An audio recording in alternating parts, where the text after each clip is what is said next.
So, time again for a Monday meditation. And this is really a landmark meditation. I'm going to be sharing from Psalm 86 and verses 14 through 17. This has been a little series that I've been doing. This will close out Psalm 86. I'm also looking to maybe change the format a little bit. But today, I want to remind you of why we're here. We're here because meditation is an excellent opportunity to bring together the mind, the body, and the spirit into the presence of God in a special way through His Word. As He says in Deuteronomy, Moses, God says through Moses in Deuteronomy chapter 6, that you shall love the Lord your God with all your heart, with all your soul, with all your strength.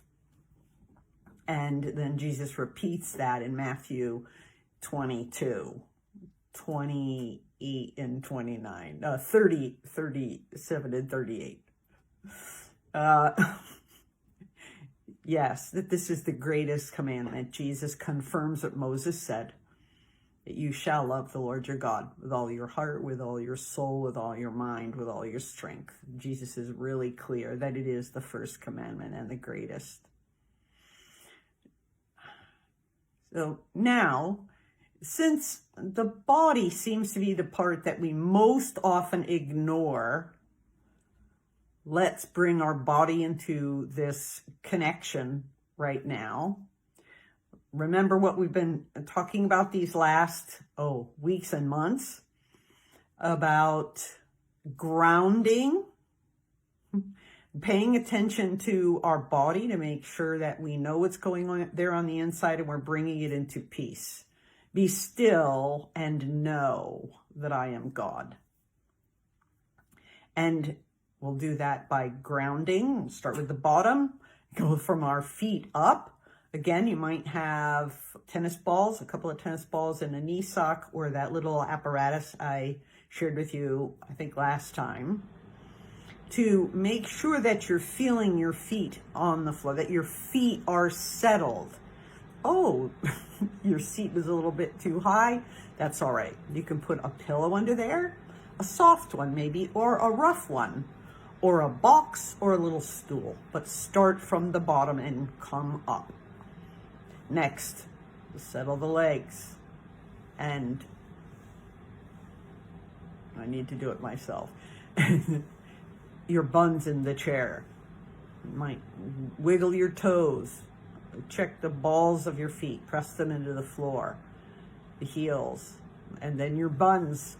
Wiggle those bun muscles just a little bit, gluteus maximus, just a little, and so your body knows that you're giving the message that your body is supported. And maybe you have a lumbar pillow in the back to really relax.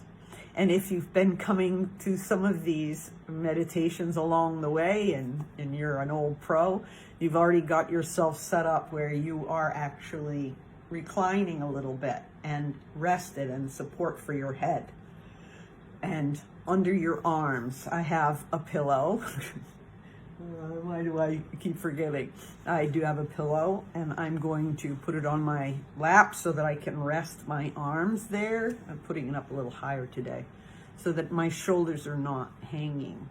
Sometimes that's even better than just the arms of a chair, depending on the arms and your arms. Settling the shoulder, really calming here. And it might be that you would rest your hand, whatever the pressure is that you need or want there. I have to tell you, iOS is a deep, spontaneous breath. My body is already resting, heading into it.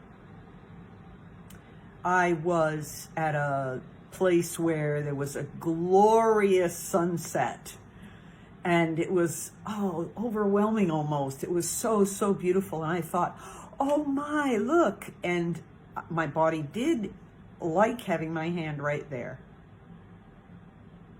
It's restful. Or maybe you are practicing this movement which is one that I've shared earlier. As I read, you can gently, well, according to the pressure that you want, at the pace that you want or need, or this. Remember some of these things that I've shared before to help bring the body down. Since there's receptors on the hands, bring the body down into peace. Yeah, this is what I'm going to do today. And then, so the grounding, make sure the body is here, that we're together as much as with the mind and the spirit that we can be. And I typically, you don't have to do this. You can do more, you can do less, you can do none. But I typically find 3 nice, deep, what I will call, because I learned that in childbirth classes more than 40 years ago, that a cleansing breath can be really helpful. So we'll do 3 of those. I'm going to bring our mind into this process as well. So as I'm reading, you can concentrate on the words, what they mean in themselves, but maybe how they might prompt your mind with illustrations, related images, maybe. Some people don't, their minds don't do that. Also, the spirit. This is meditation, in my opinion, is a deep and ongoing prayer. And there's the connection with Holy Spirit through our spirit. You can use 2 hands if you like, or take your other hand and put it on your belly. Remember, we've done some of this work. So let's do our 3 breaths. You can easily, if you're watching this by recording, you can easily shut it off and do 3 breaths or whatever you want. And then when you're ready, my body is calming. When you're ready to connect again, you just start the recording. Fill up the lungs and really all the way into the belly and hold it. It might be slightly uncomfortable because you're not used to breathing that way. Pause whatever the count is for you. You don't even need to count. And then when you're ready, breathe out through your mouth.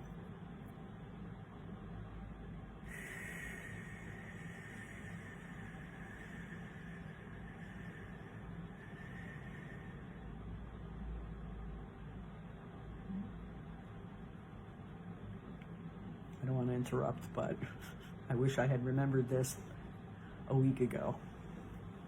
I was under a lot of pressure. This would have been helpful. So you don't need to only take deep breaths. Concentrate on your body when you're heading into a meditation time like this, but it's a great tool anytime you're feeling pressure and stress. Take the second breath.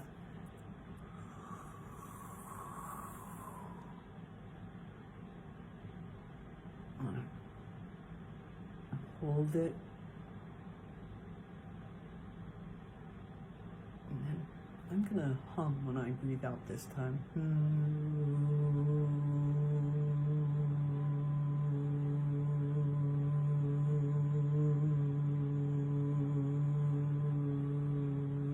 This calms the vagus nerve.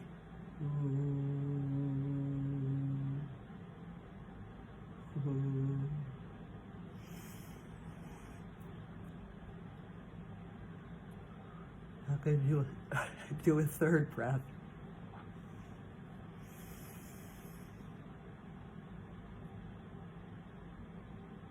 And I think I'll do the Darth Vader voices.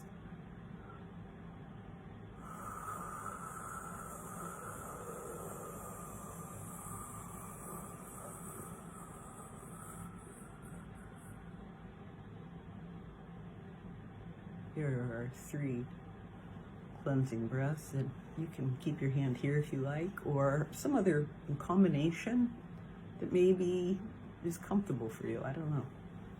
Now I'm going to read Psalm 86, verses 14 through 17.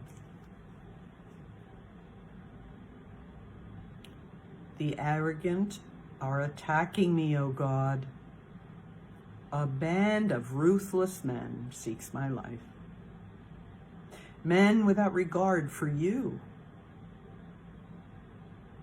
But you, O Lord, are a compassionate and gracious God, slow to anger, abounding in love and faithfulness.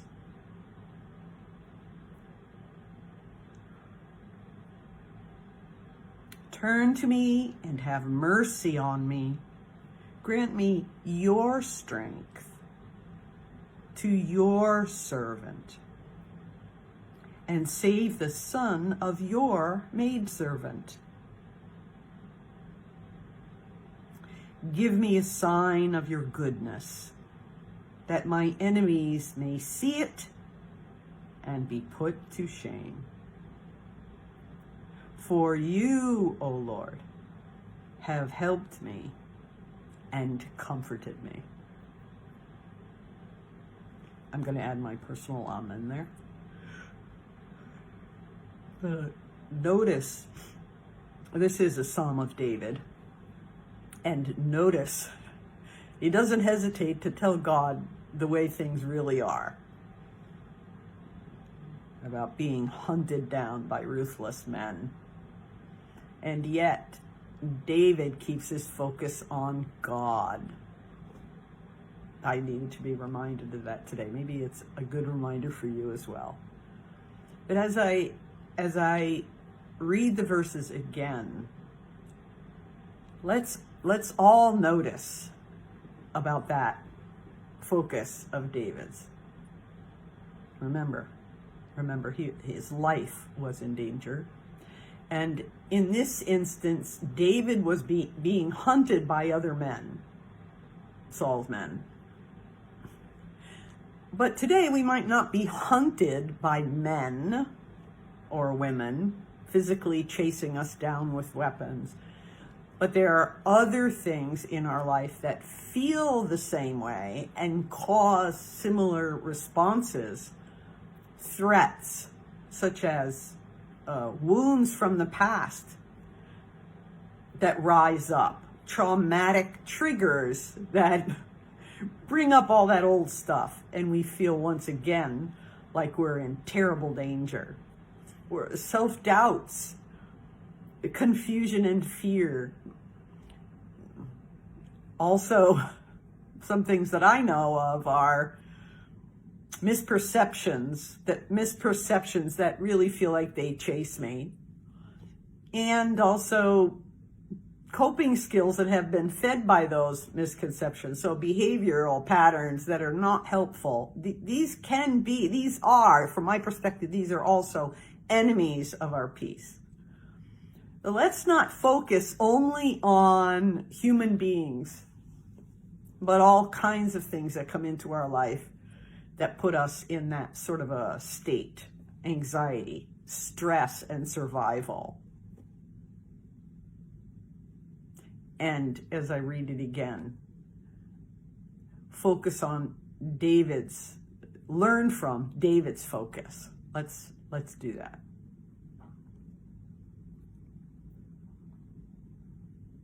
The arrogant are attacking me, O God. A band of ruthless men seeks my life, men without regard for you. But you, O Lord, are a compassionate and gracious God, slow to anger, abounding in love and faithfulness. Turn to me and have mercy on me. Grant your strength to your servant and save the son of your maidservant.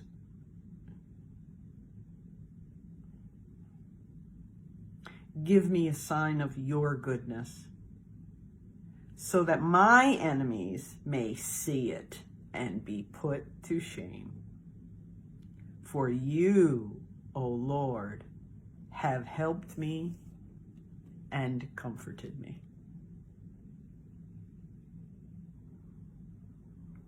I'll let that settle over my mind and become embedded, really settle into my body as well as my spirit. And I pray the same for you. I pray that the Lord will do that for you too.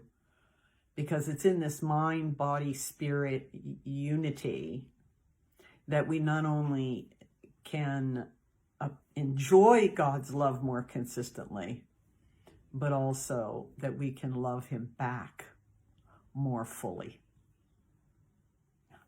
Be blessed.